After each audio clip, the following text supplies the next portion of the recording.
So your lordships for the first time will have to decide what are the discretionary powers of the governor in that context.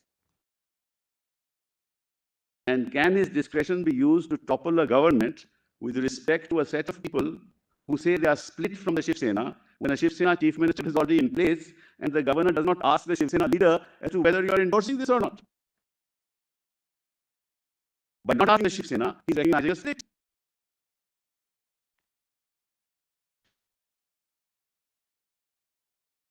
No, there is no discretion after the elected government is formed. The government then will fall below the floor of the House.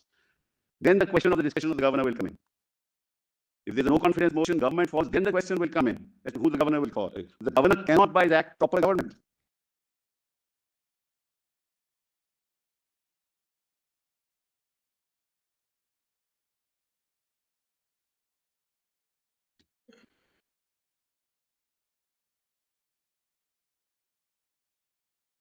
No, the question is not that.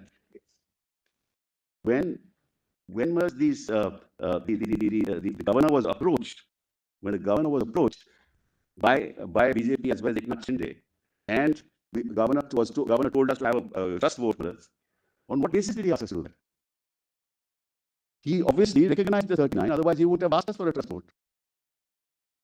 There was no occasion to. Because they continue to be the Shiv Sena, that's their own case. They did not, Malats, move away from the Shiv Sena. So if they did not move away from the Shiv Sena, which is their own case, on what basis did the governor say you have a trust vote? Unless he recognizes that 39 members are rebels, they have split from the Shiv Sena, therefore they and BJP have a majority, therefore you go and show your majority in the House and have a trust vote. That is logical, that's the only way to look at it. And the governor must act consistent with constitutional morality. What's the moral foundation of such an act? I have already said deletion of paragraph. Of course, it's a constitutional morality.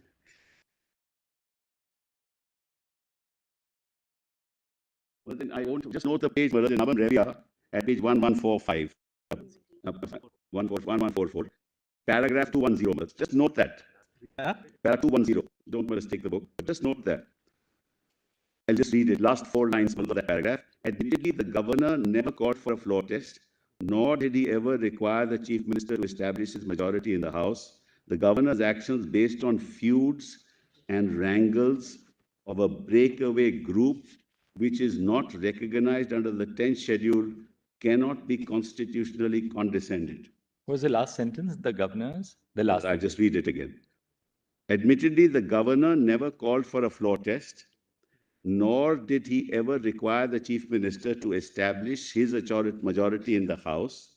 The governor's actions based on feuds and wrangles of a breakaway group which is not recognized under the 10th schedule cannot be constitutionally condescended. It's directly on point.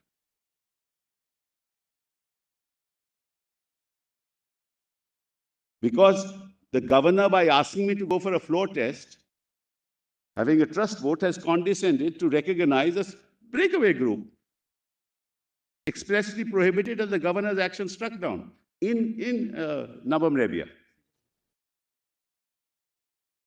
So we don't have to go into the issue whether the matter should be sent back to the speaker or not. If you decide this issue, the matter is, nothing else is required to be decided. So we challenge the trust vote. We challenge the action of the governor to swear him in as chief minister. If that goes, everything else goes. Then we don't have to go into the problematic issue of sending disqualifications back to the speaker.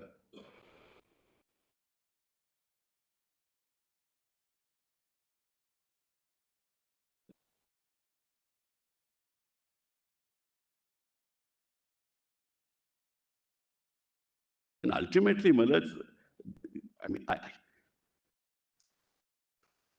the facts are so crystal clear. They can't be the subject of yet another interpretation. They can't be, Malad.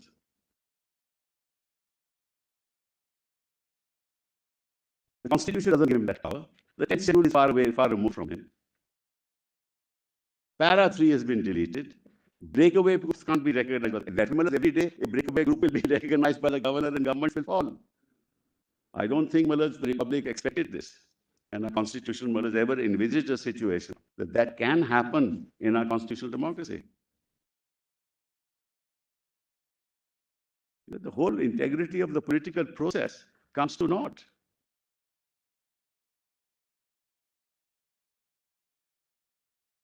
Rameshwar says.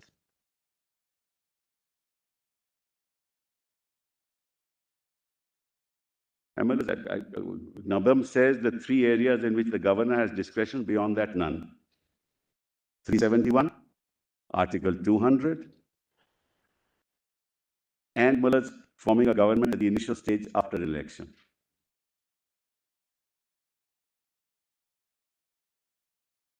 There is no discretion with the governor. He acts otherwise on the aid and advice of the Council of Ministers. That's settled law.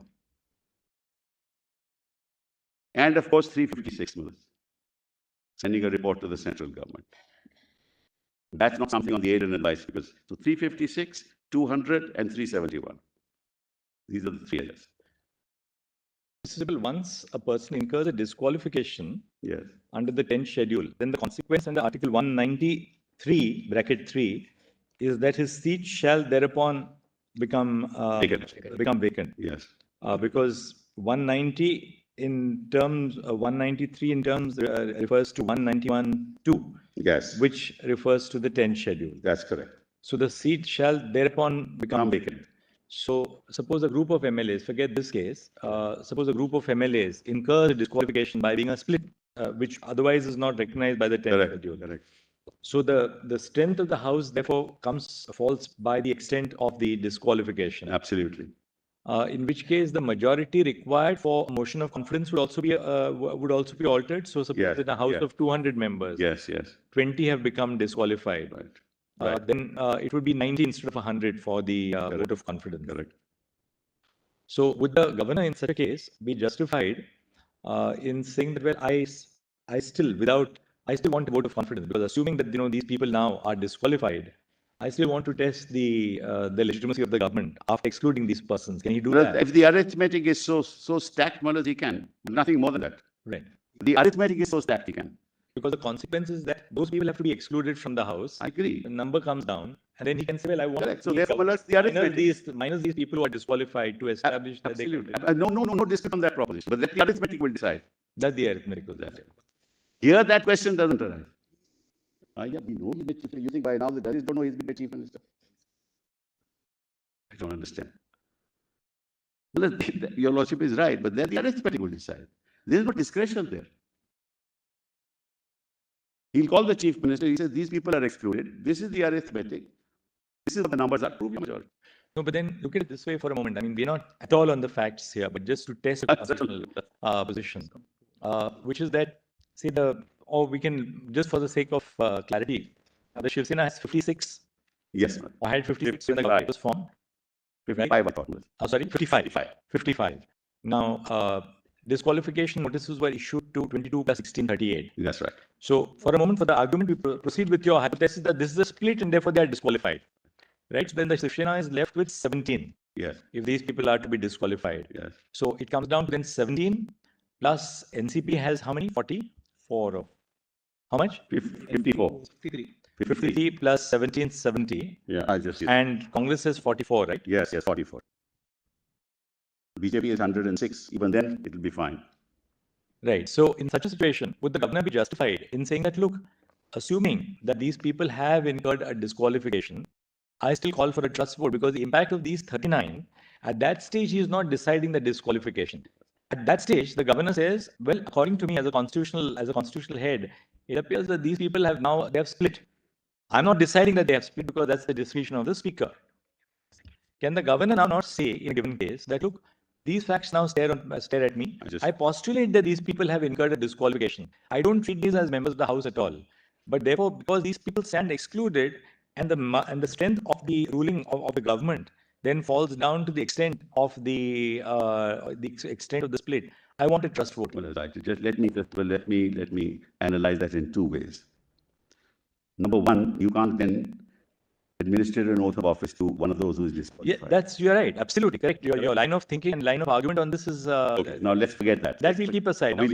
Now, somebody should tell the governor that constitutionally what happens, from my little experience, the numbers, if stacked against the government, will go to the governor and say that the leader of the house has lost the confidence of the house. Right. Then he will analyze that and call. But governor will not do this. That's not his job. They're a sitting chief minister. It's an elected government. You're right. At that stage, the governor is not really calling upon someone else to form government. But what he can certainly do is that, well, according to me, you have a ruling party with, say, which is supported in a coalition with, say, 60 members. Out of the 60, 40, which is a split. The governor says, well, this is a split, and this is a split which is not recognized now by the 10th schedule. The speaker is going to take his own time to decide on the disqualification. But as a constitutional head of state, I do believe that with these 40, having, contrary to the constitution, moved away, at least as a head of the state, I require a trust vote on the floor of the Legislative Assembly. That I don't believe the governor would be wrong in calling for a well, I will say it is wrong, but then I'll constitutionally provide an answer. Why would the moment a governor does that, take Maharashtra, there are any number of parties apart from Sena, apart from NCP, apart from Congress, there are so many small parties. Now, those small parties are the moment supporting whoever is in power. The moment the governor does that, the buying and selling will start. In fact, the governor will be inviting by his unilateral act of saying, prove your majority. There's no question of proving majority. He is the chief minister. Somebody else has to tell the governor that there's no majority. These are the signatures. These are the people who are with us. He doesn't have majority. If you allow that as a constitutional principle, it will be disastrous for democracy. No, but the very fact that a disqualification notice has been issued initially for 16 and 22, this is not a case where the governor is sort of, finding facts, in the political spectrum. The governor is informed, the governor knows that, well, disqualification notices have been issued to 16 plus 22, or a group of persons. Yes. Which disqualification, the wrath of disqualification, the moment it attaches to a very sizable portion of the MLAs who are part of the ruling coalition, can the governor be said to be not justified in saying that, well, I'm not deciding the disqualification, but now please establish that you have a majority in the House, and I'll decide whether your majority depends on these 39, or your majority is safe irrespective of these. Even otherwise, on the arithmetic, the numbers are in favor of, at that time, in favor of. Because, Mr. Sibal, you're also right. Independence of for the present purpose, because we still have to hear them on that aspect. Yeah. So, as a hypothesis, we proceed on the basis that you are right, that these 39, they had really split. That too, a split is not recognized by the 10th schedule. Therefore, they necessarily have to go out. Right. Asking Mr. Eknath Shinde to form the government, that's a separate issue. We'll keep that aside for a moment. We'll have to hear them on that. But as an abstract constitutional principle for the governor, what else does he do? Let's analyze the numbers now. Does he say that? He still has the numbers. He still has the numbers. They are only 106. There are independents. There are other parties. No, Sybil, that is again, because, can we say that then the governor is, you see, a lot of times what happens is the governor may have done something which is absolutely within his power, something which may run afoul of constitutional principle. We have to separate the grain from the chaff. Per se, when there is a disqualification notice moved to the speaker in respect of a sizable group of MLAs belonging to the ruling party, how can we say that the governor is not justified in going to the government and say, come on now, prove your... When does the governor, we'll have to go into that question, and when does the governor call for a floor test? Then we have to go into that question. Has ever a governor called for a floor test on his own when there is a government in power? Never. Never in the constitutional history of India.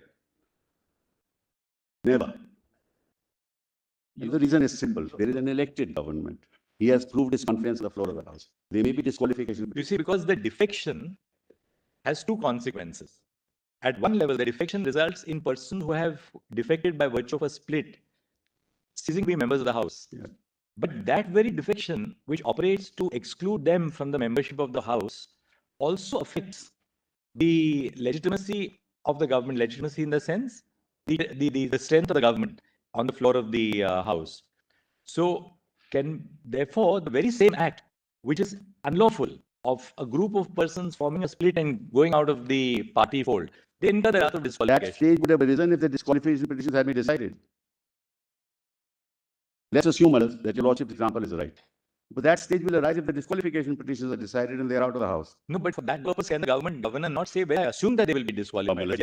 I need a show of strength on the floor of the House. But the governor has to wait for the constitutional process, the outcome of the constitutional process. Governor cannot say, I'll assume this or I'll assume that. I'm sorry. I mean, this is a proposition of constitutional law, with the greatest respect, that will ultimately encourage the kind of things that are happening today and we see all around.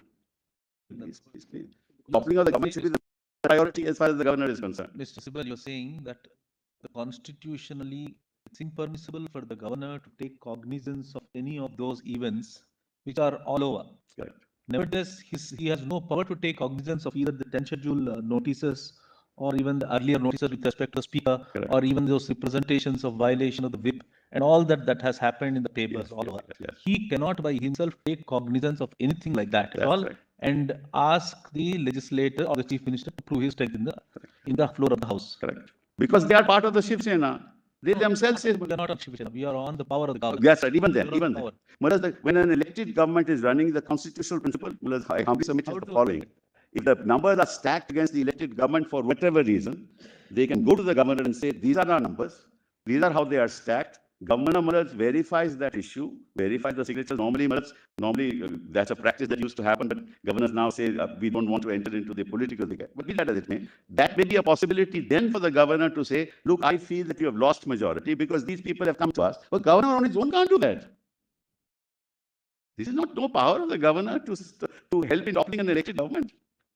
Whereas you assume governors will act constitutionally, but how many times have you struck down actions of the governor who have acted unconstitutionally? And once that happens, then everybody else will get into the act. There's all the independents and all those people belonging to small parties. I don't want to say anything more. So please don't lay down a constitutional principle that will create havoc. Mr. Sibal, suppose in a given case, Yes. not in this case, the majority of the people in power, we were part of the government, they along with the other party, goes to the governor and says, sir, correct, the present government, has lost the confidence. We are the persons, correct. In that case, the government cannot. Governor came. Why? Because governor they are still in the party. They are still in the party. It is against paragraph 3. Right. Paragraph 3 doesn't recognize majority minority. Apropos what my brother said, and I remember when we were much younger, there would be that parade of MLAs before the governor. Yes, I don't see that now. That used to happen in the 1980s. Yes. Because that's why, my lord, is the right question, but whereas majority is now prohibited under 3. No, but just taking the line of, the reasoning which my brother put forth, could the governor not say that, well, I want you to demonstrate that you have your majority in the house. All right, I exclude 20 people who have in an 80-member house. I exclude the 20. I learned that there are disqualification petitions against 20 out of an 80-member house. Come before me, demonstrate to me that you still have 40 MLAs before you. But we could have demonstrated and we would have won. If those 40 are even if they are excluded. So therefore, Mr. Sibal, the governor can, even you... No, Malaz, I don't agree with that proposition. No, that the governor can certainly say that demonstrate to me that you have 40 out of 80 MLAs in an 80-member house. It is not for the governor to say that. It's for the people in the house to go to the governor and say they have lost majority. It's not for the governor to enter into the... Fair enough. But suppose those people, therefore, obviously the opposition in the house would say, well, they've lost their 40. In which case, what does the governor do? At a primary level, the governor says, well, now I've learned from the opposition that you ceased to have 40 out of 80, which you had originally, or say 45 out of 80, because 20 have now been issued disqualification notices, so that your strength comes from 45 to 25. Now, please, prima facie demonstrate to me that you still have 40. Let me try and answer that. How does the governor then proceed? What does the governor do in a situation? Let me try and answer that. One, governor prima facie on the arithmetic of the house must first come to the conclusion that the leader of the house has lost the confidence of the house. Absolutely correct. How we decide that? If somebody goes to him, and says, this chief minister has lost the majority, lost the confidence of the house. Because now, two sets of people could go. Either the opposition would go, or even the defecting MLAs would go. I mean, they can't. Why? They will say that, well,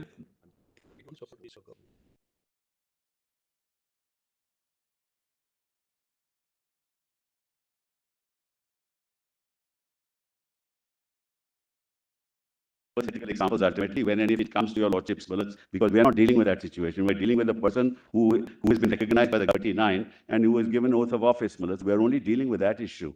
As and when that issue and some hypothetical stage comes in, we can debate that constitutional issue. But why? But it's not hypothetical here at all. It's a live issue here. For the reason that once the governor is in possession of facts which indicate that a very substantial... Which is the fact that indicates that he has lost the majority of the house? That out of 55, yes, out of 55 MLAs, 38 There are disqualification notices issued So- by the ruling So by the ruling 15, coalition 15 itself. plus 50, 53 plus. We have them ex facie, Malad. Please, that's why go into numbers? Just see the fact. All right, let's have the Just let's have the facts, arithmetic. Malad. Yes. Shiv Sena had 55. I don't know, but let's just see that. Shiv Sena is for 55. Sena, we'll Congress assume at it's 50. 55. Congress at 44. PDF page 62 Congress is of convenience. Congress kitna tha? 53. 53. No, no, Yes. sorry, 44. 44 is Congress. NCP is 53. And NCP. And Malad, my request to your lordships, please call for the records of the governor whether he's gone through this exercise or not. Yeah, that's the point you're making. Well, please call for the records if that's the case. And how much was the BJP? 10? 106. And independents and other parties? Yes. We would have been, That will be about 20 or no? But you will have 20. to exclude this. there would be 123. Malad, halfway mark is 124. 120. So, Yes. so as a result of, say, the disqualification notices which are given to 39 Yes. out of 152, the ruling coalition comes down to 113. Malad, first of all, only 34 residents had written to the governor, not 39. Only 34. Only 34. Page 313. 34 Only, dissidents only wrote to the 34 wrote to the governor. governor. Right. So I'll So just let's Malad, 39, if you get the arithmetic then. if you exclude, it comes to 120.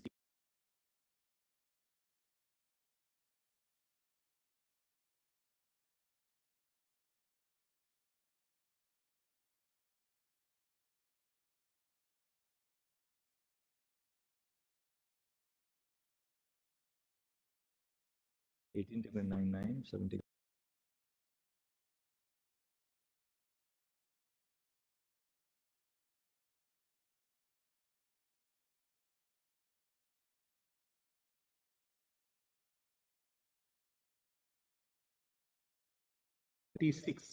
Yes. 246 is the house, half of it will be 123, Yes. correct? Yes. 23. Then they'll become 126. So Because then our 4 minus. only take out 34. How much do they have? 164? Page 59. We've now got the from Mr. Sibal 55 SS, 44 C, 53 NCP. That's correct. Comes to 152. Yes. What minus 30 now 288 is the number. Minus 34 went to the governor. Minus 34. Yes. But there were 39 disqualifications. No, but Malad, what went to the governor? If the governor is to look at it, then he has to look at 34, Malad. Certainly. So 288 minus 34. 39 were in the majority. So 254, 287 minus 34 will give. 288, no? 288. 288. 288 was there. 287, One had passed away, Malad. So 288 was 287. Why? One passed away. One passed One away. passed So 287. So 287 minus 34 is 253. Yes. So 253 divided by 2, 2, Malad. 127. 127. Yes. They don't have 127. No, but the point is then the governor will say, if you exclude the people in respect of whom there is an allegation of defection from your side, We have 127, Malad, in this arithmetic. how do you have 127? I'm telling you, Malad, 54, 44, 15 is 113 plus 14 MLAs, independent MLAs. In small parties is 14. No, therefore, now look at In fact, Shiv Sena will be 21. Mr. Sibal, look at it this way. 55 plus 44 plus 53 is 152. 152 was your strength. Yes, Of the basic three parties which Yes. form the government. yes. From that, instead of excluding Plus 30 14, Malad, there are who are supporting us. Why are you excluding? Now, They are independent supporting us. fair enough. Now, 152 minus 34 also, if you take, Yeah. you're down to 118, right? Yes, Which is below the 125 mark, right? Now 127 mark, below the 127 mark. Now you say you have some independents who are supporting, there's all in supporting us. right? There are some independents who are supporting. Both There sides is- had independent supporting Now, them. We had 11 supporting. One second now. One second. We're trying to Look, these examples are only to see what the governor should in a situation. We are just giving. Exactly. But This then could be- how? Malaj is not just what. Did he apply his mind to this issue? Malaj, this is all very well. We are happening in a court of law. But did he apply his mind to this issue? But Mr. Sibal, one thing which we cannot therefore discount, the governor has two responsibilities. One, the governor cannot enter into the thicket of disqualification. Two, the governor cannot do anything which seems to protect those who have incurred the wrath of disqualification. There we are with you completely. Equally, what is of concern to us is that the governor, in all these political wranglings and whatever goes on in the polity, there is a very high constitutional principle, which is that whoever is sworn in as the chief minister must ultimately have accountability to parliament and therefore to the people. Otherwise, what we'll be doing is that the defections have two consequences. The defectors have a personal consequence that they get out of the house, that their seats become vacant. But equally, we cannot gloss over the fact that the defection affects the stability of the government itself. And how does the governor, as an elected, as the head of the state, ignore the consequence of Where is that question that arises here, Malaj? Where is that question, please? How does it arise here? How did the governor didn't look at all this, what your lordship were putting to me. Ask for the records. So, Malaj, why go into a hypothetical situation, Malaj? With the greatest respect, Malaj, your lordships have so much experience. Let's not tread into, we are not called upon to tread upon. We are here as to how 39 or whatever 34 go to the governor, and the governor recognizes the 34, knowing that they are in the Shiv Sena. There is the leader of the Shiv Sena, they recognize Uddhav Thackeray. He recognizes the split and administers an oath of office. How does all this enter into this, into the reckoning here? As a principle, you are saying that the governor could not have got into it, has not got into it, Yes, number one. yes, it's not, yes. And the premise for that is that the governor cannot do it constitutionally. That's right. He should not. That's all that principle your you lordship say. is to consider. And I can understand, Mulaj, I can understand the situation. There can be another hypothetical. I'm sorry. So once there is an existing government, according to you, Yes. which yes. this was not a That's- government formation for the first time. That's correct.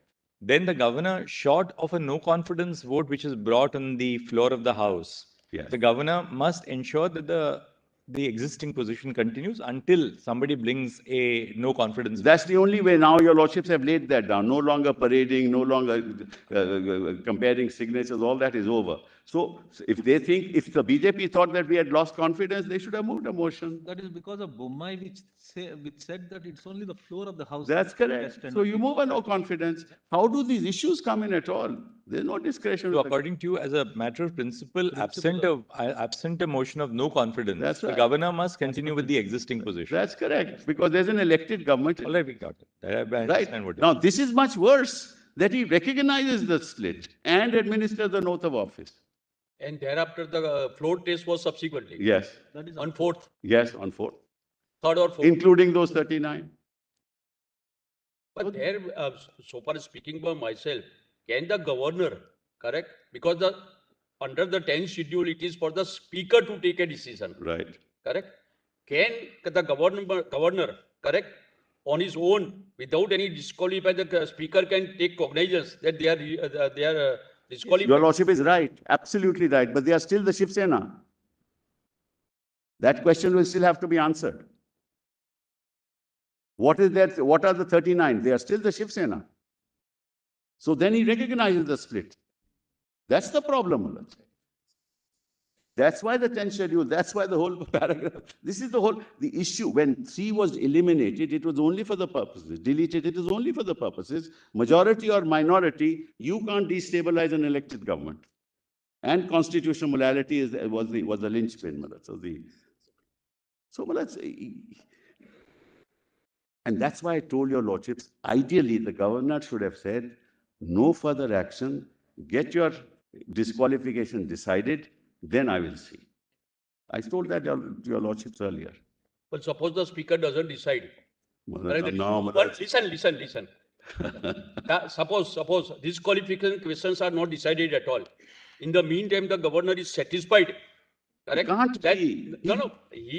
On the basis of the material He correct? can't, well, that's not his job. It's the no confidence motion in the House. Then How is the government satisfaction after election doesn't arise? Well, I'm sorry.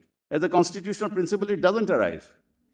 Don't give that discretion to the governor. You will have toppling governments every other day. First, the ED will go, then the CBI will go, then the governor will exercise discretion, and governments will be toppled.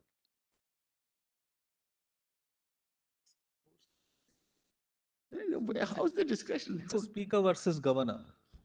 Speaker versus governor, as I had said. So now the flip side of it is that without any chance for all that to be panned out, the speaker shows over anxiety to take up the matter and immediately disqualify all those who are intending Well, to. the speaker should decide. Your lordships have now said within 3 months. This is the judgment of this court, that within 3 months, speaker must decide. Normally earlier, but latest within 3 months. Justice Nariman's judgment was in Meghachandra. Meghanchal matter. No, I was telling you about the flip side of it is on the one hand, yes, governors over anxiety saying that, okay, you prove the majority. Right. On the other hand, we have a speaker exercising that discretion and says, now come on, you immediately show, I will disqualify all of you. So these are the two But constitutional there's authorities who one is subject to judicial review, the other is not. Difference is one is subject to judicial review, the other is not. all are subject to judicial review. No, Malas. But once a new government is formed, Malas, if he calls for a trust, new government is formed, Malas, what judicial review? True. Remedy is a different matter. I agree with you that Yeah. there is a remedy. Yeah. But really speaking, it's there. And Malas, What we need to interpret is the scope of the jurisdiction of the governor and the scope of the jurisdiction of the speaker also. the speaker, of course, the scope of jurisdiction is clear. He has to decide the matter. Scope and extent. He has to decide the matter. And Malas, Extent to the other. So really, the governor keeps his hand.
second limb of it is, how does he call Eknath Shinde to administer oath of office?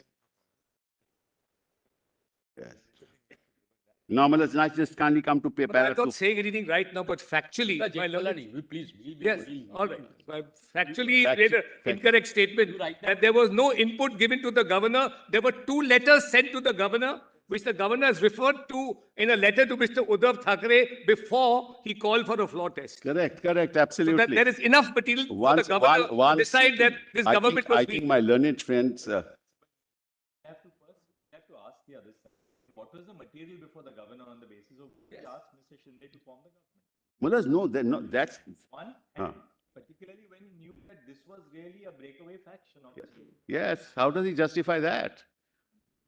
The question is, how do you administer an oath of office to Eknath Shinde? It's all Now, Malas, I can understand. Malas, there's another situation. There are multi-parties, Malas. Not just in this case. There's in several states, Malas, we have a multi-party system. Several parties come together. And Malas, suddenly a no confidence is moved. Malas, or somebody seeks, and in the meantime, some disqualification petitions are pending. At that stage, the governor doesn't bother about the disqualification petitions. There's a no confidence. These fellows will vote. Kindly see, Malas, the consequences. We'll take the 39 to be validly members of the House, not disqualified. Disqualification petitions pending. Move a no confidence motion. Now, they can't move a no confidence motion because the 39 will be subject to the whip.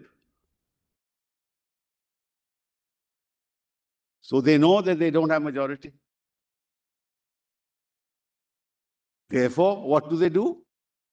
39 go to the governor and say that now recognize me. So please appreciate, Malas, the way to ensure that the government falls is to move the no confidence. Why did they not move it? They could have, the 39 could have voted, they are members of the legislature. They did not move it because they knew that they are part of the Shiv Sena, subject to the whip. The government will sustain, will not fall. So the only way out was this conspiracy. And that was hatched much earlier. That's how they went to Gujarat and Assam.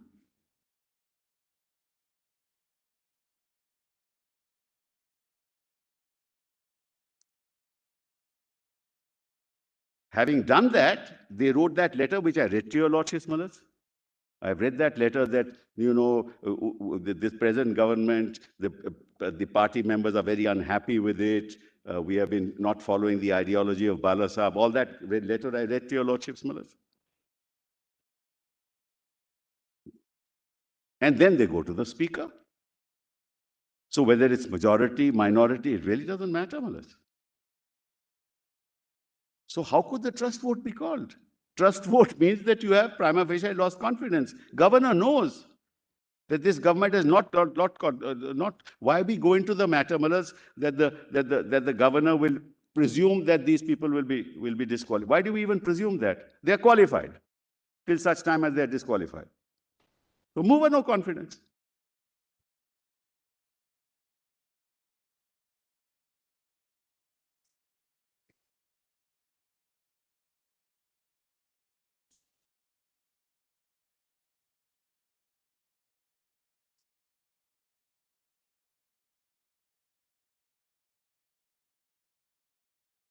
So, Malas, your lordships must ask the question, why they didn't do that? And Malas, let me put it this way. If they were so concerned, Malas, they should have voted against the whip. They should have voted against the whip. And if they had voted, this part we're over. Now, Malas, I just wanted to point out para 240. 240. The Sarkaria Commission is quoted. I just want to deal with that. Para 4.11.04 of the Sarkaria, Lordship has that. Page 101 of the Sarkaria Commission report specifically deals with the situation where there is no single party obtains absolute majority and provides the order of preference the governor should follow in the selecting of chief minister. The order of preference suggested is an alliance of parties that was formed prior to the elections. Kindly just mark the word alliance. The largest single party staking a claim to form the government with the support of others, including independents. Then a post-electoral coalition of parties with all the partners in the coalition joining the government. Kindly mark the word coalition of parties, post-electoral electoral coalition of parties, and then a post-electoral alliance of parties, with some of the parties in the alliance forming a government and the remaining parties, including independents, supporting the government from outside. No other exception is there. Now, kindly mark this, that it has to be a party supporting for the purposes of the floor test. There has to be an alliance as a matter of law. Therefore, the governor cannot exercise any discretion. He must ask what party you belong to.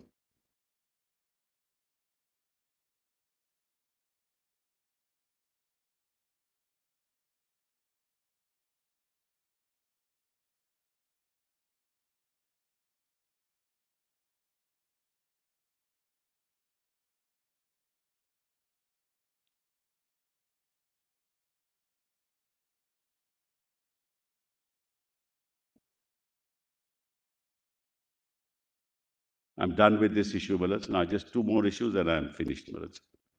Number one, your lordships have not noticed that Gugavale was appointed as the whip from Assam.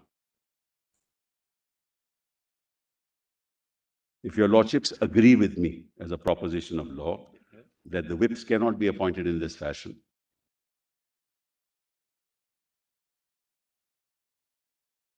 ultimately the speaker, once that government is formed on the 3rd, recognizes Gugavale. Right, Manoj?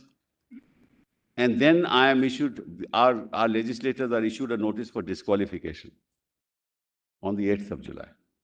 If your lordships agrees with my proposition of law that whips cannot be appointed in this fashion, then our notices should be quashed by this court. Subsequent notices. Your notice. Under 2(1)(b) or 2(1)(a). Yes.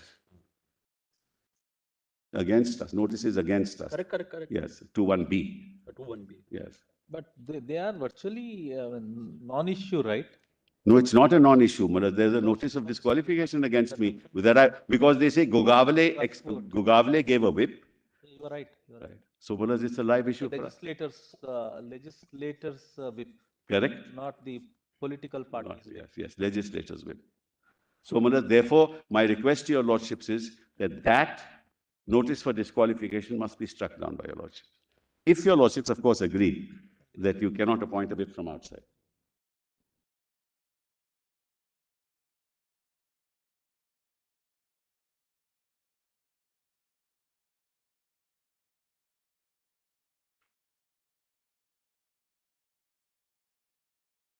But that's the direct challenge also. Yes, we've challenged that. In your That you have challenged. 38. Yes, I've challenged that, Melissa. Now, one more point, Melissa.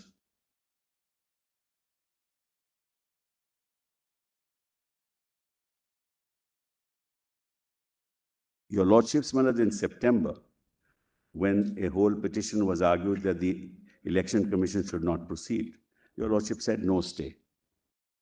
Fine, Melissa, no stay. We went back. Melissa, what happened was we thought, and this is my, we interpreted the order to mean that the proceedings before the commission should go on. Fine, let them go on. The problem arose that we told the commission that if you take this test of organization and representation in the legislature, you necessarily will have to include 38 or 39. And therefore, if you take that into account, your outcome, your result may be that they get the symbol. But that very matter is pending before the Supreme Court about the disqualification of these 39. So please stay your hands and let the Supreme Court decide. Now, I personally feel, Miller, that was not it was not antithetical to your lordship's order of stay. After all, the Election Commission has also to decide in accordance with law. The result was, this is again the sad part of it, the result was The commission says, I'm not going to bother about the organization. These 39 members are majority, therefore they get the symbol. In fact, your lordship's order was misused. But we are not considering the validity of the order passed for the election. No, I'm not asking, Malas. I'm really saying the commission said, the High Court said, Supreme Court has said no stay, therefore they have to decide. That is to be tested in those proceedings, no? No, that's not, but kindly see the consequences, Malas. Kindly see how we are hurt. That's why the reference, what is the scope of powers of the Election Commission in respect of determination split within the party? Malas, I'm not, your lordship's passed, Malas, rightly so, according to me, that let the commission, but the commission doesn't have to, can't disregard basic principles that you are giving symbol to a party on the strength of those 39 whose disqualifications are pending. And that issue is pending before this. That's pending. And I said to them, please stay your hands. They said, no, but Supreme Court has said that we have to go on. That's how the symbol is given. See that injustice caused to us. I just make the point, Malas, and not go further. And then the last thing, Malas, kindly read now paragraph 115 with me. And then I'm done, Malas. Para? 115 of the symbols order. 15 of the symbols. 15. Sorry. Para I 15 small. of 15. Statute compilation, Malas, sorry. Important.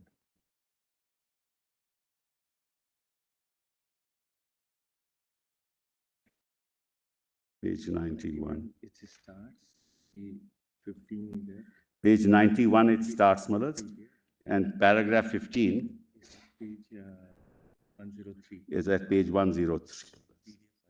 PDF 103. To negate.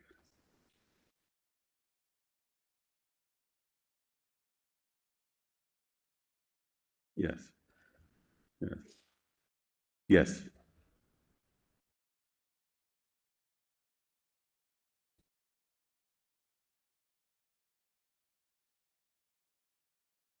Says, Malas, when, lordships have it, when Yes, the yes. commission is satisfied on information in its possession that there are rival sections or groups of a recognized political party, each of whom claims to be that party. Malas, I'll just stop here. So the jurisdiction of the commission starts when there is a claim that there are rival groups within the party.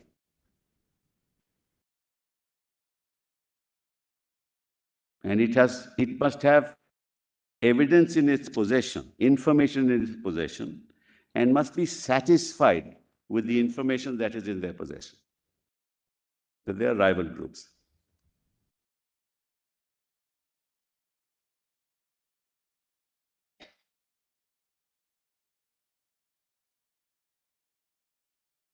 Now, your lordships have seen the correspondence, 21st June onwards.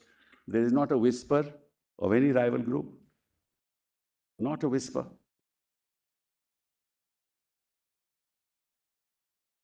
It's only the 39 sitting there.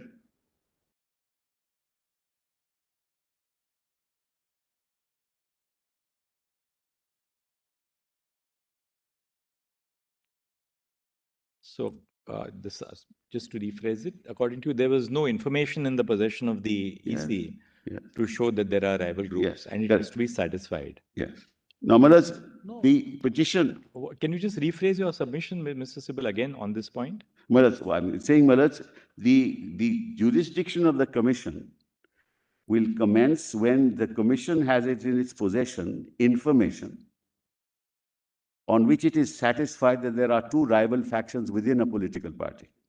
Right. And in this case, what is the Now, Malas, kindly see. Therefore, in the context of this 10th schedule, Malas, now just that proposition. In the context of the 10th schedule, the only way you can get a symbol is when there are two rival factions within the party. It has nothing to do with the 10th schedule.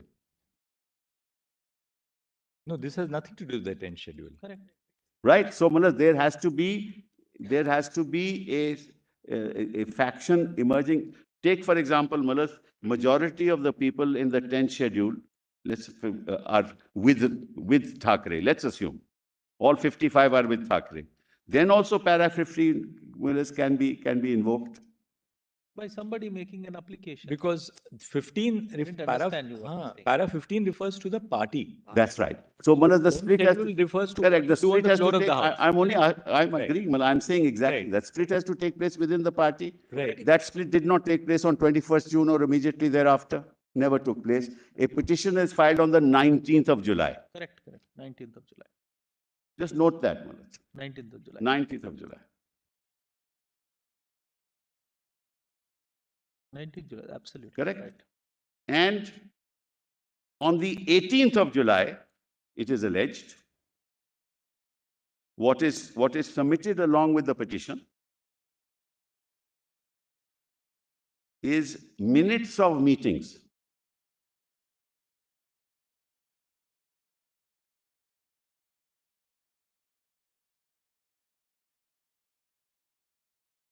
Minutes of meetings. Well, will my lord allow me to just place before your lordships? Just give it to my lord, please. Yeah, we'll give you the copy. This is on 18th July.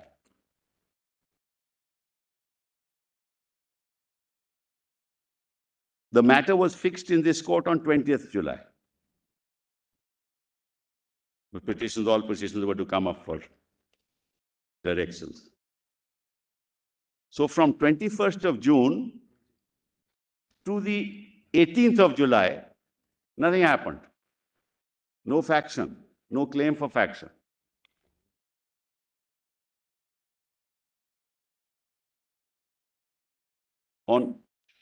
Just give it to my lords, please.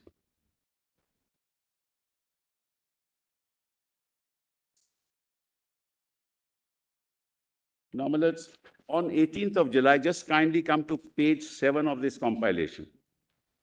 What is this? Oh. Minutes of meeting of? Minutes of the meeting. Of Sena. Translation of the Pratinidhi Sabha.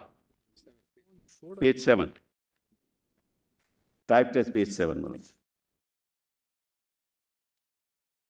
Where is the Marathi start? Just, I can read the English. Previous to that is the Marathi, Manoj. What page?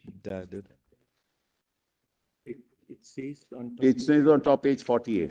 48. 8. 3 pages before that. Or before Manoj, the English version.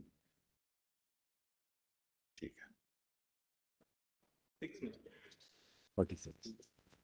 Now, what do you have here? Your lordships may take it, there is no summons for any meeting. No venue for any meeting. No time for any meeting. No signatures obtained at the meeting. Nothing. Just note that, Manoj. No time, no place, no date is given 18 July, no summons. I suppose this is a meeting of the Pratinidhi Sabha of the Shiv Sena.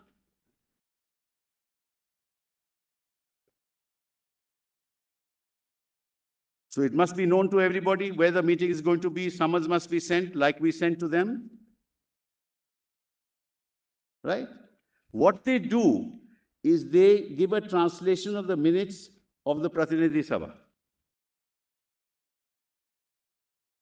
And in the minutes, they show some resolutions have been passed.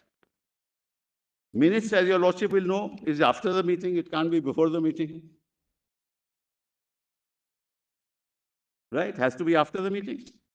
So there is the minutes of the Pratinidhi Sabha. And there are also minutes of the Karyakarni. That your lordships will see at page 10. Again, minutes. Again, when it is held, what time is it held, where it is held. Yes, they say it is held in Bombay. I guess, Malaj, someplace in Bombay. They must have known. Now, Malaj, so 2 minutes are placed before the Election Commission.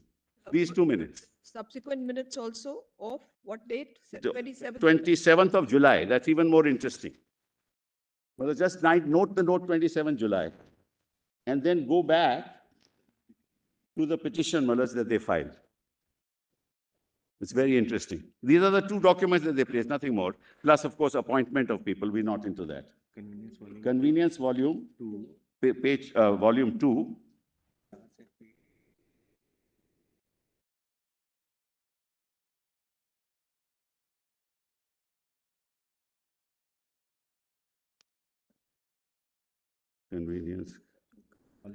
Convenience volume 2. Yes. Kindly see page, PDF page 699. Paragraph 8. Oh, sorry. 698. Where is that? Yes. 698, Romans 626. PDF page? PDF page 698. This petition is filed on the 19th of July. Just mark that, Mullahs. This averment is made when the petition is filed on 19th July.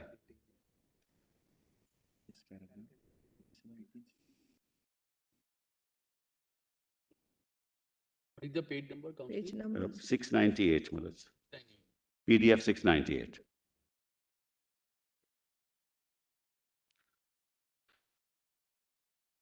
And just above that, Mullahs, Roman 25 at 697, the last two lines of that page, if your lordship has that.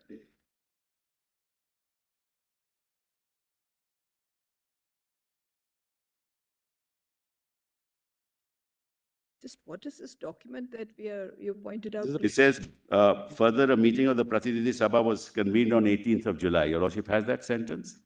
Yes. Whereby the petitioner Eknath Shinde was appointed as senior leader and Shiv Sena Mukhya Neta, main leader, minutes of the meeting of the Pratidhi Sabha. So they say minutes of the meeting are there. No meeting, no place, where it was held, when it was held, who was summoned, nothing.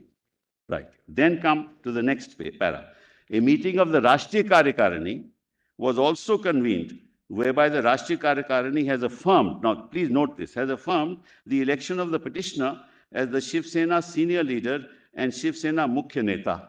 Now this is on 19th July, and the minutes of that are 27 July. I showed that to your lordship. This petition is filed on 19th July. He says that the petitioner was elected as the senior leader and senior Mukhya Neta. The minutes are dated 27 July.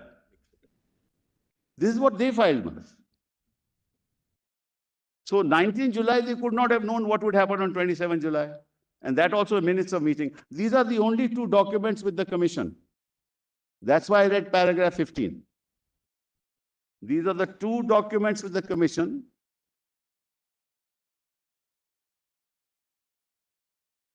In respect of, to prove that there are two factions arising.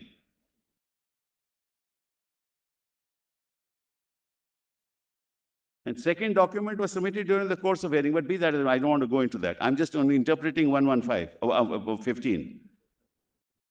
This is the documents in their possession, information on the basis of which Election Commission is satisfied that there are two factions within the party. So minutes of meeting, well, that's... Where are the minutes of meeting here in this compilation page, PDF page? Yes, we've just shown that one. Here, and it's not there. That's why we... It's not an annexure. That's why we gave that to your lordship. Just a symbol, but that's not an annexure to the petition. Are we right?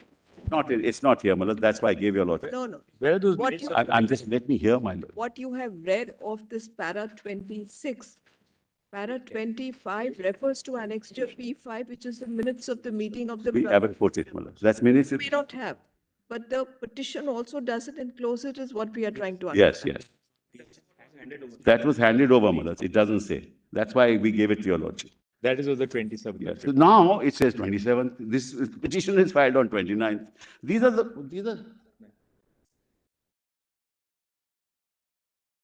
They did enclose the second one. They didn't enclose. First one they enclosed. P5 they enclosed. So, Malad, these are the two documents with the commission. Now, if you read paragraph 15, this represents a two factions in the party, the minutes of meeting. That's how the Election Commission, Malaj, got jurisdiction, according to them. And Malaj, this is a final order. This is kindly just look at it. I can understand if the commission says lead evidence, I can understand, please prove your case. On this basis, a final order is passed, which is the subject matter of challenge in the other proceeding. That's how they got the symbol. So what does the governor do? What does the Election Commission do? And this is the evidence. And then we have to, we must ensure, we must trust that all institutional authorities function in accordance with the law. And if this kind of manipulation takes place, Malaj, in the processes of institutional decision making, where we go, Malaj, where we will go, I don't know.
I am done, Malaj. I just want to make one non-statement. I stand here not for this case. I may lose it, I may win it. That's another matter. But I stand here, Malaj, for the protection of what is so close to our heart. Institutional integrity, and to ensure that processes of constitutional processes survive. Otherwise, if your lordships endorse such a position, it will be the death knell of what we have cherished since 1950. Thank you. Thank you. Yes, Dr. Singhvi. Yes, I would wish to take your lordships principally to some very interesting underlying juristic principles. Because the lordship has now seen the facts for 2 days, so I'm not going to repeat. Juristic principles which should impel your lordships to decide this matter here and not consider the various options or suggestions of sending it back to the speaker. That's going to be the bulk of my argument. But brothers, I want to start with where we are ending up, because I was here the whole morning and I heard the very important question which fell from the bench, and the Honorable Chief Justice in particular, about the role of the governor. And I'm going to repeat anything. I'm going to try and give a different facet. Well, this is a very unique and a strange case. And I would say from this side, a sorry case, where your lordships has double whammies and triple whammies. Let me explain how. My Lord Malus put the question of the governor's role. And in one sentence, the question is that if your lordships if the governor found that there is something to be decided by way of unstable majorities, even if you exclude 39, why can't he go and have a trust vote, etc., or a decision on the true majorities in the confidence of the House? Well, it's the first thing when you start on that query has been perhaps not given sufficient weight. And the first thing is that your lordship's fundamental rock-solid principle of interpretation of constitution and statutes is that if intentionally a constituent assembly in its amending power of the constitution deletes something, your lordship gives full effect and scope to the intendment behind that deletion. That is well as axiomatic. It is obvious puny well as contract or a statute, much less a constitutional amendment, where your lordship's intention is to give effect to that intention. So para 3 has been deleted. Now, para 3 deletion is not a small thing. There are debates, there is a SOR, the Constituent Assembly, the Constituent Parliament in its constituent capacity said, look, we must delete it. Why this case is bizarre is that there are three, at least two, circumventions of that deletion directly by high constitutional authorities. Circumvention 1 is clearly this way or that way, whether the governor can do it or not do it, the lordship will decide separately. But clearly and specifically, the governor is acting on a presumption of a split. In whatever way he's acting. Now, as the governor, most of all is supposed to know the Constitution. All of us are supposed to know the Constitution, and ignorance of the law is no excuse, much less ignorance of the Constitution. There is no system, and I'm not talking of your lordship's narrow question of trustworthy, non-trustworthy. There is no basis on which your lordships can reconcile and harmonize the factual invitation and oath giving on the one hand with the legal deletion of para 3. That's my proposition. The two are irreconcilable. And that is a very major constitutional sin underlying this whole supposition and context.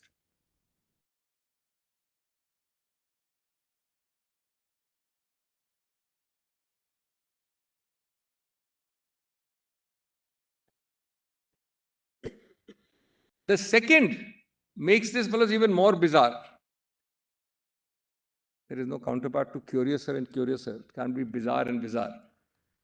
There is a direct finding in not one but many paras of the EC order that this is a split.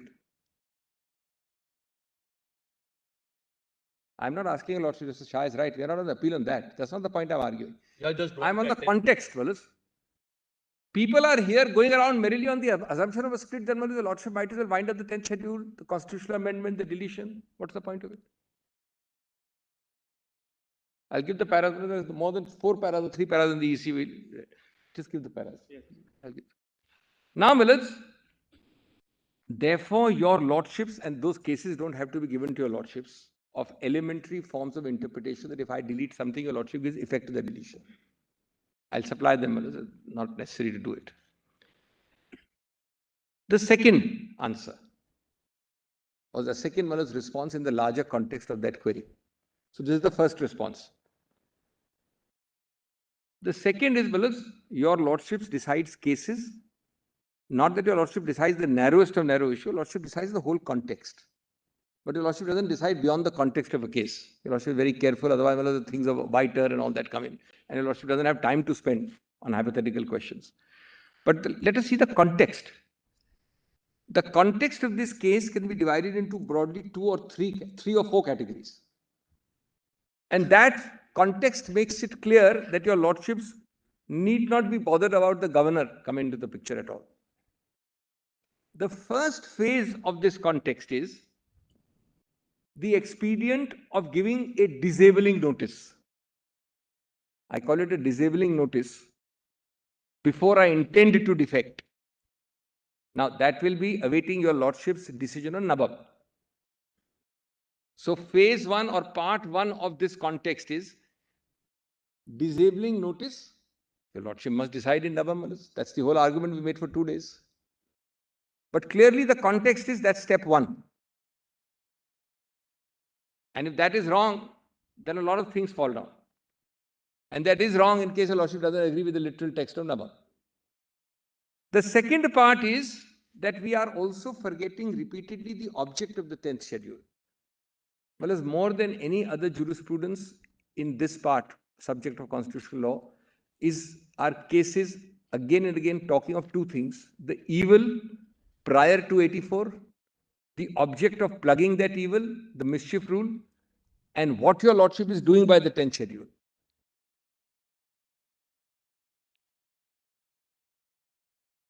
The third is that if your lordships accepts that the basic object of the 10th schedule is a constitutional sin being precluded or stopped or reduced, then 2-1, A or B as the case may be, has to be decided first. It's logically prior, Malas, to everything. Not only is it prior in terms of serial number, but conceptually it has to be logically prior to any decision of any kind in any case. I'm talking of concept. I'm not talking of a delay by an individual speaker. Whether the Kerala speaker will decide tomorrow, a Nagaland speaker may take 6 months, a Manipur speaker will take, that's not the point. Conceptually, the logically prior decision has to be para 2, not a governor's intervention collaterally in any which way. That's the structure of the 10th schedule. And that scheme and structure must be endorsed and strengthened by your lordships. Inter alia, by not accepting any collateral incursion horizontally sideways by a governor, while that 2-1 is still pending.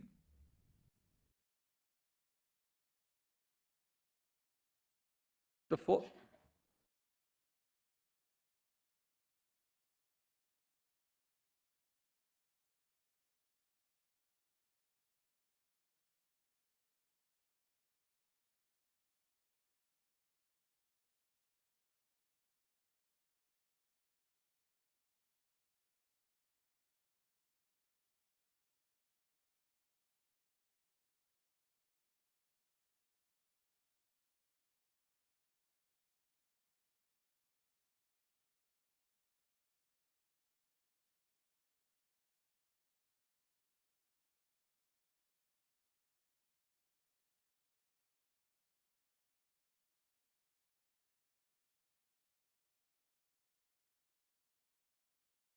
Other aspect of this, which has to be given a lot of weight is, apart from what we just talked about, the trust vote, people tend to forget that in almost every assembly, there is a very interesting rule.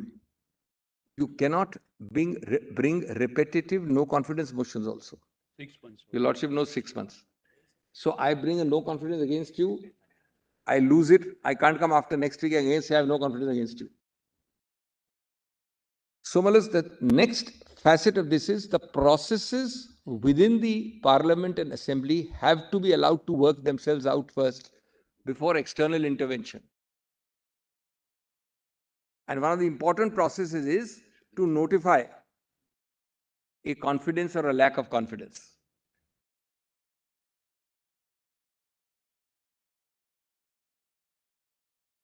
If your lordship is so careful about not even allowing repetitive bites at the apple to destabilize a government, your lordship will allow an external incursion without even a single no confidence motion. I'm not repeating, I'm giving lordship in addition the larger context. Not even an attempt, whereas as they say, the proof of the pudding is in the eating. If you have the confidence, move the no confidence. It's your lack of confidence which makes you not move the no confidence. Because you know how the no confidence will be met. And may the best man win. If you have the guts and the courage, do it. Whatever will happen, will happen. That's the process of democracy on the floor.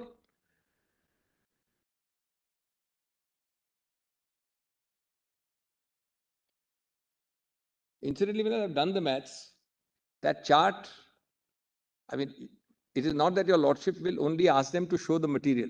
We are having a preliminary objection that the governor doesn't come into it irrespective of the material, even if he has seen the material. I am now on concept, I am on juristic principle. There is no role of the governor till now, till whatever I have said, 2-1, etc., process, no confidence, no role for the governor. It's a second separate question on facts, what the governor saw, did not see, but he had no locus to see or not to see. So what's the point of going into down that path, fellows? The governor had no locus at that stage to see or not to see. Well, it would really amount to a very strange thing where the governor would, governors are now, obviously, if you read the debates of Mr. Ambedkar and now there's a vast difference. But governors are also creatures of political connection. The governor would say, I see a group of people here. Why are you bothered about moving a no confidence? Come to me, we will see something. There's no need for us. The assembly gets substituted. You'll be circumventing and short-circuiting the entire process of a no confidence on the floor. Yes. Now, Malas, having given that answer, let me turn to my larger point on which, Malas, I was really going to address your lordships. And give your lordship just bullet facets, and then I will, Malas, give your lordship the material underlying it, the juristic principles as to why your lordships should, Malas, deal with the matter here. Now, I understand, Malas, that it is easier not to deal with it here. It is also equally possible not to deal with it here. There is a speaker. My Lord has heard enough facts. So, Lordship will take those facts as given. I will touch upon the facts here and there, but mostly no. In the event that the facts and the context suit your Lordship's discretion on this issue, should your Lordships in law juristically refer it or should you hear it is my respectful submission. Well, there are four or five legal facets. Then I'll give your Lordship the case law. The first is, Malas, that there were two, Malas, one negative and one positive order by this Honorable Supreme Court. That should be remembered. In whichever way, Malas, it is worded, the negative, I'll call it injunction, on 27/6/2022 was that by the expedient of extending time, the Speaker was effectively de facto could not pronounce on disqualification. It is nothing but an injunction in substance. Till 12th. Till 12th, correct. Then events took over, Malas. Then events took over, but my Lord is right, till 12th. Therefore, Malas, let us look at it because the Lordship is always a court of substance. We can camouflage in so many forms, but your Lordship ultimately sees this in substance. It's a judicial injunctive interim relief where a Speaker's future action under the 10th schedule. That is the correct way of putting it. It is, Malas, a judicial interim intervention. It's a negative injunction. And the second was a positive injunction, if I may call it, or an order of 29th, allowing the trust vote to be held. So not injuncting the second day, injuncting the first day.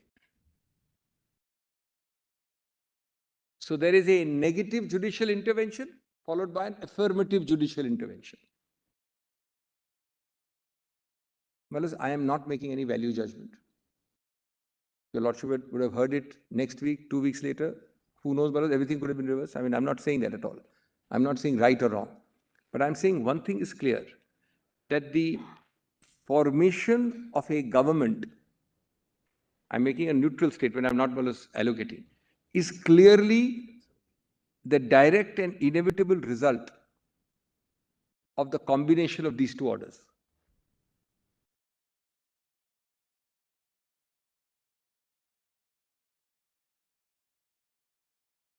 Your Lordship would have heard it next week and upheld it.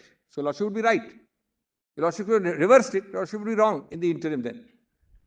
That's not the point. The point is, let us not, Malas, see this case in the abstract in an ivory tower, unrealistic approach.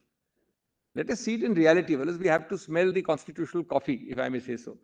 The reality is this, Malas, that absent these two negative and positive orders, your Lordships cannot have this consequence of a change or a new government.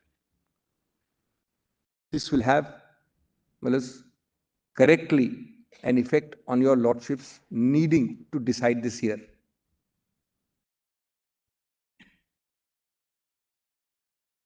Then, Malas, the second aspect, I'm only giving the legal bullets, I'll cite the case law later, Malas. The second legal aspect, the juristic principle is the language of that order. Now, we all say it, Malas, casually. Sometimes your Lordship is also made to say it casually, but these are terms of art. Your Lordship has used them for decades and centuries in law. And these common law terms of art have to be given effect to. Don't go to the page, just note your Lordship's order on 29th read like this, one line, quote unquote, subject to the final outcome of the instant writ petition as well as the writ petitions referred to above, unquote. That's your Lordship's order. This is my second facet. Subject to the final outcome of the instant writ petition as well as the writ petitions referred to above, which means the whole batch of writ petitions. By then, many petitions had come. What is the meaning of this frequently used phrase? And normally the phrase doesn't come up, Alice. Your Lordship has some very, forget this case for just 1 minute. Your Lordship has some very interesting examples in building law and construction. Well, the first time your Lordships ordered demolition, the first time, not now, of a 20-story structure was almost 15 years ago. Ironically, I think the second one is also from Lucknow. Both are Lucknow examples which came here. Your Lordship had passed only subject to. Construction will go on. Ultimately, your Lordships held against. Your Lordships ordered demolition. Demolition, in that sense, with people living and concrete and mortar in the building, is much more irreversible than merely a political thicket or a scrambled political egg created from 22 to now. Now I come to what subject to means. The object of this phrase subject to are two and threefold. One is that your Lordship's speaks in rem, not just bilaterally between the parties. Your Lordship speaks to the whole system, to the whole world. And second, your Lordship is giving a fair warning that everything which is happening after this is subject to, but on your risk and cost.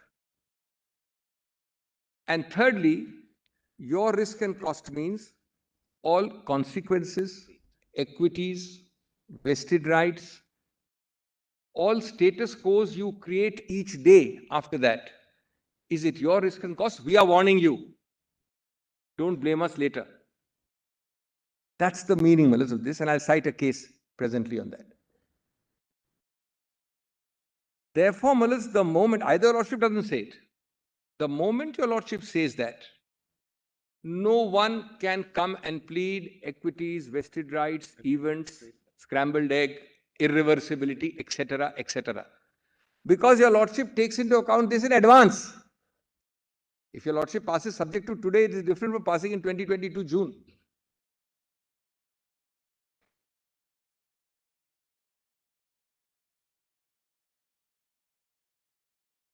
The fourth facet of law, which I will develop in a moment, is that third. I'm sorry. What is third? Third. This is now. It's called pointillism. Pointillism. It's not a bad technique. It makes it for specificity and a certain amount of clarity. It may not always be. It is liable for some intellectual property protection also. Correct. More than anything, you will know where you are going. Now, the third one is para 110 of Quixote, which your Lordship has seen right at the beginning of the Navam Rebia arguments, but Lordship may kindly be reminded of that. Just turn to 110 in the first compilation, PDF page 74. Or judgment compilation. Judgment compilation. Or basically, the very strong constitution bench injunction when the jurisprudence of 10th schedule was starting. Quixote is the First. Virtually the first. I mean, there were some cases, virtually the first, certainly the first constitution bench and the most important 10th schedule judgment at that time. They started this jurisprudence with this great warning and mandate. PDF 134 or 74? 74, the Quixote starts at 134. At 134. Para 10. Para 110. The full thing is good. In view of the limited scope of judicial review,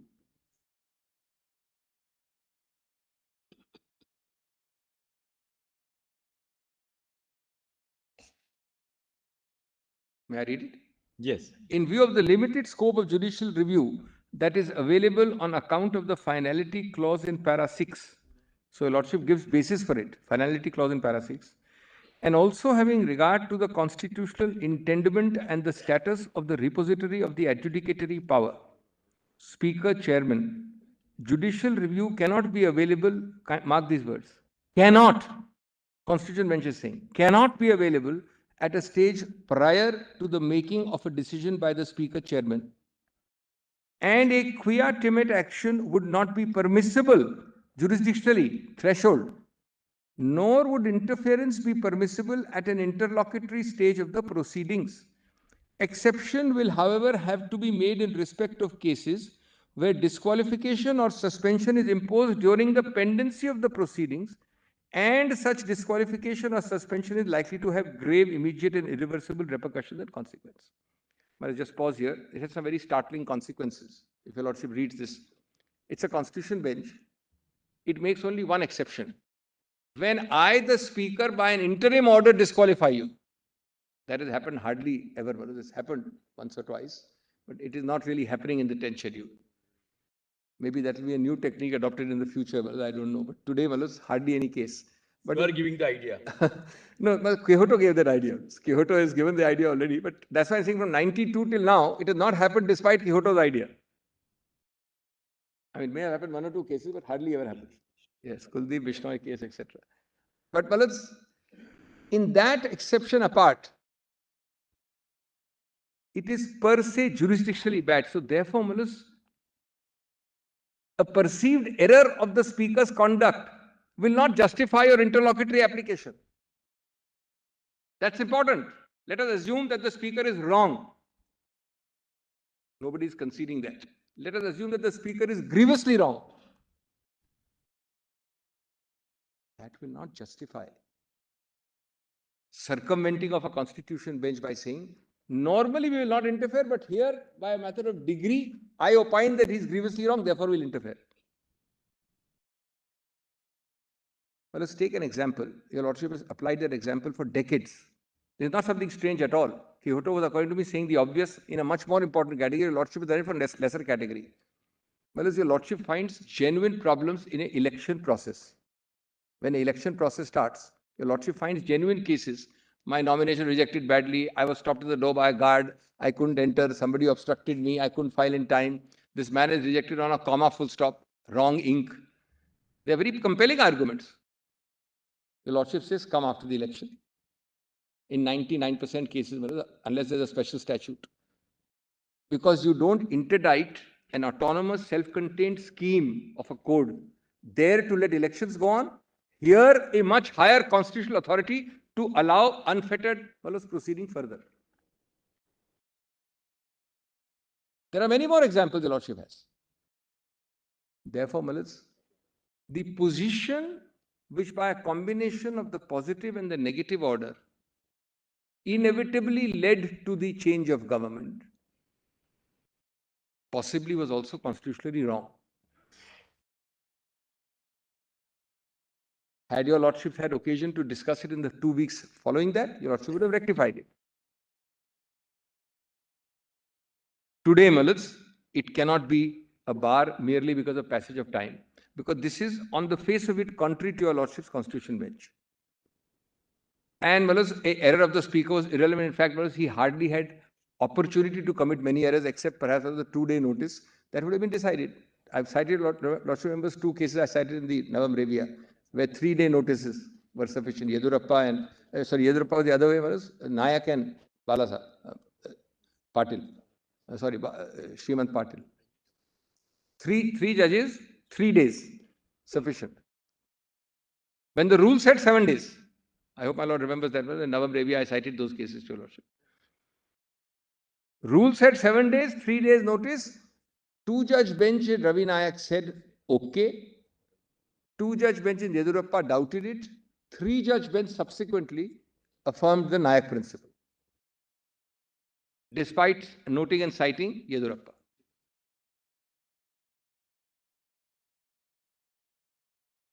Then, the 4th facet is that the more important and the more general principle, but equally important, that your Lordships respects co-equal organs.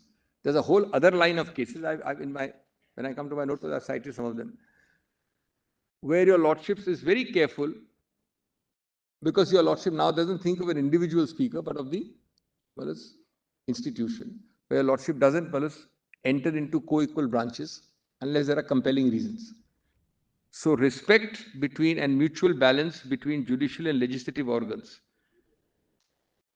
is the other legal principle which has to be kept in mind, and all this goes towards making the non-interference principle at that interlocutory stage.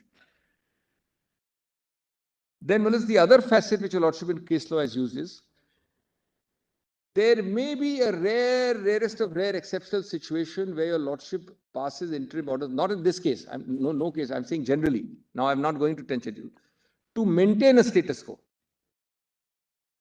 But your lordship is very, very sensitive and cautious and careful to create a new status quo by an interim order. Maintaining a status quo and leading to the creation of a new status quo are two different principles of law looked at and dealt with differently by case law. Here clearly a new status quo was created.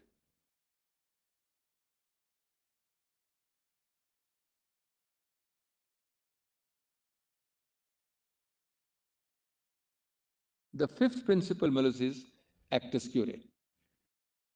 Obviously, actus curiae arise in the event that your lordship finds that I am partially right or fully right, not otherwise.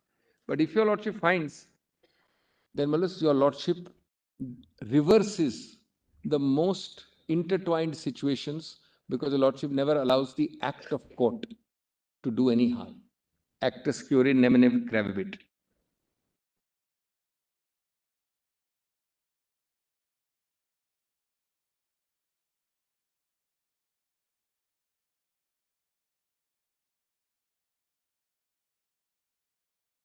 The sixth facet is that if there is a right made out, I'm sorry, my apologies. No, six. Seven. Next. Actually, I dictated these later on, so my numbering is also in A, B, C, D, E, F, G, because the main submissions are below in 1, 2, 3, so I don't have those numbers. But your lordship is right, I'll say next, your lordship will have your own numbering. Yes. What your lordship, I'm sorry, this is not that we are using Latin, your lordship has warned us in recent judgments against using Latin, but these are basic principles. The other one is ubi ius ibi remedium. If your lordship finds that I have a right, in this case a constitutional right, made out by all this which we have been arguing, then at the end of that right to say that I am remediless. The remedy which is effective and real is only a reversal of the status quo ante, as would stand immediately prior to the consequence of those two orders in June. The consequence being the change of status quo on 4th July? 4th June. 30th June is the swearing. 30th June is the swearing. I'm sorry, not 4th July, 30th June. So it must be a status quo ante. In the event that your lordship applies the principle, obviously ibi remedium doesn't arise unless there is ibi use. If I don't have the use, I don't have the remedium. But on the assumption that I have, then your lordship will not be told it's a fait accompli. So what would then be the consequence, Dr. Singhvi? What does the court then, logically, what would be the directions of the court? Well, logically, the direction is that that particular act of swearing in is wrong, and your lordship will have the whole thing done again. The lordship could then, to give a lordship, the lordship give a substantive answer. Yes. What will be the substantive directions then? Yeah. Now, I am giving a lordship a substantive direction. Of course, I will develop the law which is yet to come. In the event that that is correct, and that is the majesty of the law, that is what your lordship means when your lordship demolishes 25-floor buildings. And the message goes that your lordship is ultimately establishing the supremacy of the law. Supremacy of law is by no other means except by result, by actual de facto on the ground result. The rest remains paper and words. It would be a reversal of that oath. I'm being very formal and constitutionally proper. A direction. Oath is on 3rd. No, I thought 3rd is 30th. I also thought 3rd. That's why I said 3rd. Apparently, it's on 30th. Because on 29th. That's right. night he That's resigned. correct. That's correct. Of course, Thackeray That's resigned on 29th evening. That's correct. Doesn't matter, 3rd or 30th, but reversal of the day before that. Second, well, for the purity of the process, your lordship will, there is still a deputy speaker, should decide what he would have decided but for lordship's injunction. Because your lordship is now counting the status quo ante on the but for test. But for these two orders, what would have happened? Obviously, only this would have happened. There would have been no swearing in and there would be a decision.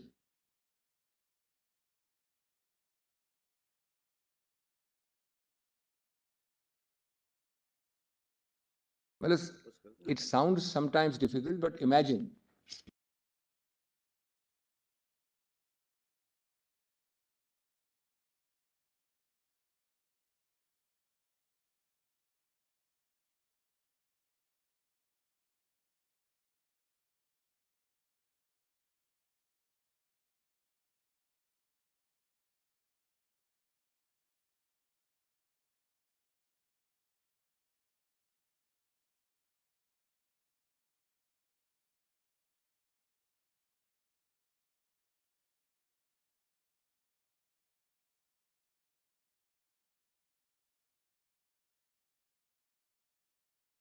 Yes. So far, Kindly note. Dr. Singhvi. Yes. When you are on the interim injunction, Yeah. not granting interim injunction on 29th and to see that the status quo ante is maintained, it was only with respect to the floor test on 30th. And he resigned. That's what, and Lordship is asking. No, No, 1 minute. You can read the. On 30th, on 29th, he resigned. The order dated 29th, not granting injunction was very clear that the floor test on so and so would be subject to the floor test on 30th will be subject to the ultimate outcome. Correct? Now, in that case, correct, raise the question of status quo ante. Yes, correct. I'm on very grateful. On the basis of the 29th injunction or not granting injunction. I'm very grateful for a query. Your Lordship has put it in a different way earlier. I must answer it again. It's very opportune at this moment. Mills, there are two answers. One answer I gave 3 minutes ago, Mills. Your Lordship's court is a court of substance. Always, not of form. Let me develop it. I'm answering only my Lord's query. Paramount is substance, the heart of the matter. It is true that on that day, on 29th, nobody would know what would politically happen on 30th. And it is true that the technical word used is trust vote. But Mills, what was allowed to go on was a test on the floor, which is inevitable if 39 vote against. The one and only foregone conclusion, instead of suffering the humiliation of a vote, is to give up in advance. I mean, we are in a real world. There is no arithmetic, no science, no physics, which can change the result on 30th.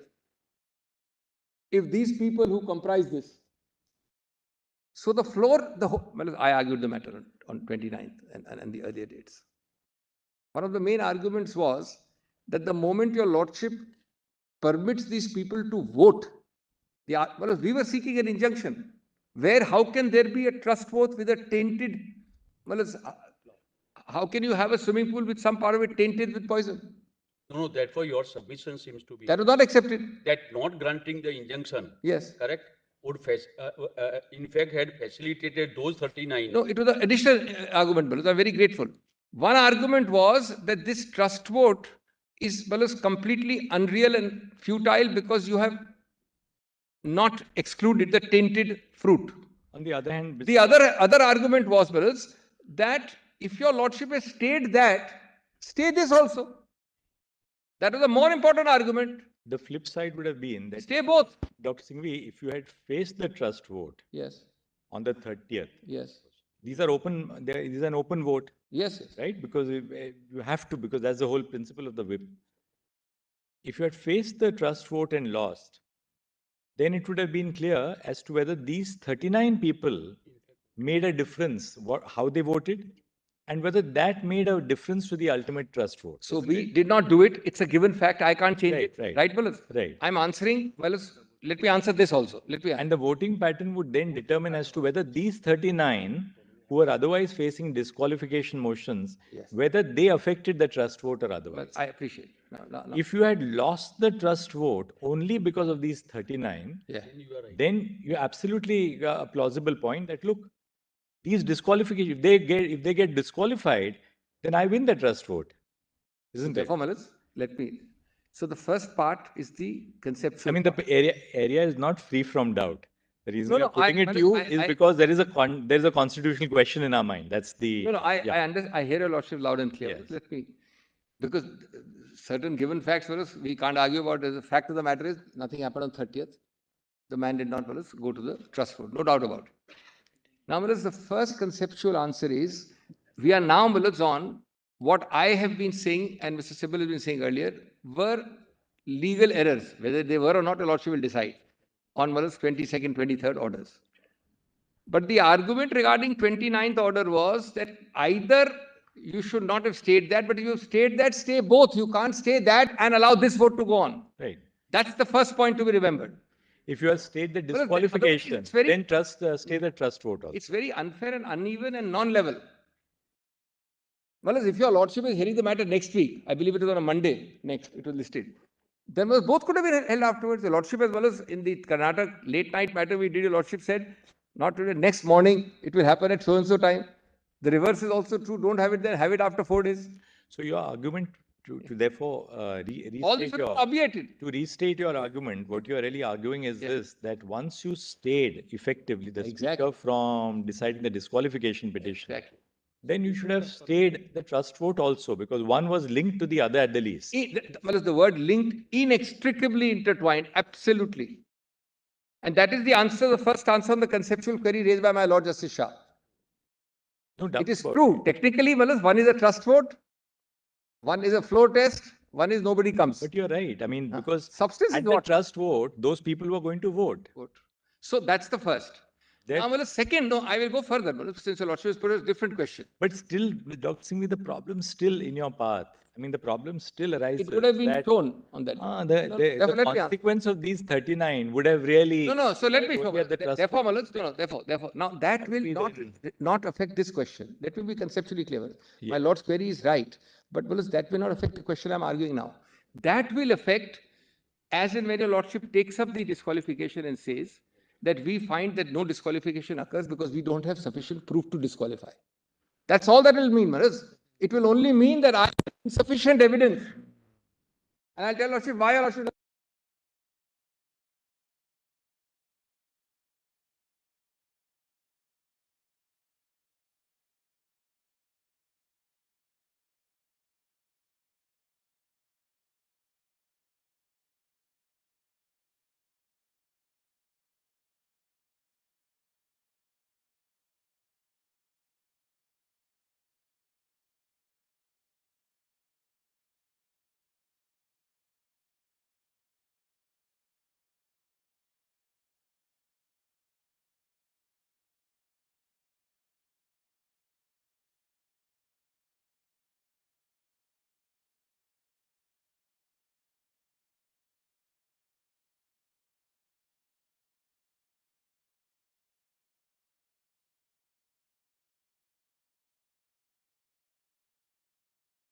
Nabam says, applying Nabam here, the speaker could not have decided.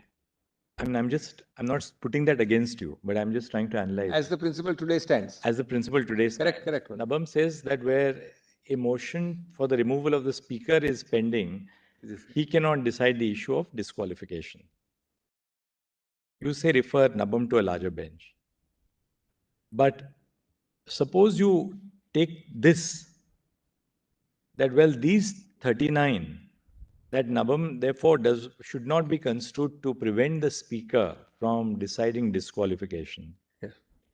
And these 39 were therefore liable to be excluded because the speaker would have been justified in hearing the disqualification, notwithstanding the pendency of the motion to remove him, that the speaker would have disqualified these 39 because, as Mr. Sibal said, it's a per se disqualification. It's a clear split. what is the ultimate consequence? That these 39 have to be taken out of reckoning on the trust vote which takes place. My lord is back to the chart figure.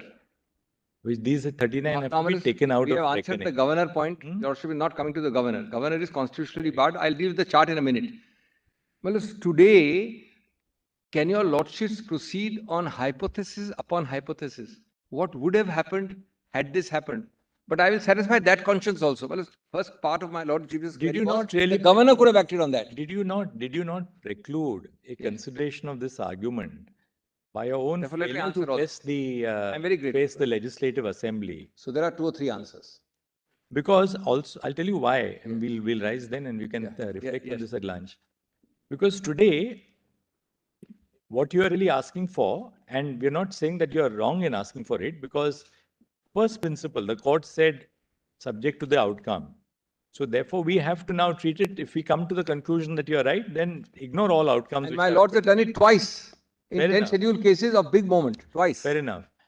But before a constitutional court does that, namely to set back a status quo ante constitutionally, we must be in a position to say that, well, there is an arguable outcome which would matter. Absolutely. Which would make a difference. Absolutely. If whether there would be a difference or not is really foreclosed by virtue of the fact that you prevented that difference from emerging before the Why court. it is not foreclosed? I understand my Let lords. us think on this. I'll We'll come show you back my at lords. lunch. I'm deeply